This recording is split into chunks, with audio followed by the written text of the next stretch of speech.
I'd like to ask you, Michael Zuber, what is the biggest risk? So the biggest risk, and again, I ask myself this all the time, right? Because I look at it, I go, what are my biggest risks? And if I can survive the downside, right, through all those things, I think about it all the time. So in my portfolio, my biggest risk that I've been working on all year is variable interest rate risk. I have commercial loans. I own apartment buildings, and those loans reset 3, 5, 7, 10 years, depending on what you have. And over the last year, I have feared that I could see at point of refi where rates, I had a rate at 3.5. I was like, what happens if this is 7, 7.5?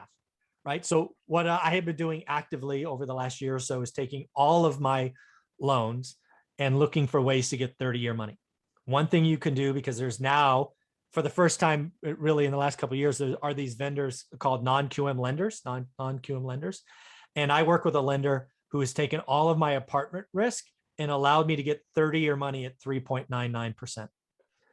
So it's not a Fannie Freddie loan. It's a 3.9 non-QM lender. So I've been actively working to get all of my apartment buildings, and I'm even paying prepay penalties on one of my loans because I'm deathly afraid of interest rates shooting up. And if that happens, of course, apartment buildings, if rates go to 7, cap rates got to go to what, 9, 10?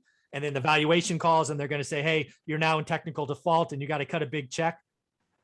That freaked me out for a while. So I've been working very hard to take all of my adjustable rate mortgages on apartment buildings and go get 30-year money, even if I have to, even though my payment goes up slightly now, I'm okay with that. So that was the biggest one for me because I looked out years ahead and go, wow. Because again, I've been through the last crash. What caused the last residential crash? It's all those adjustable rate mortgages that popped up and their payments reset.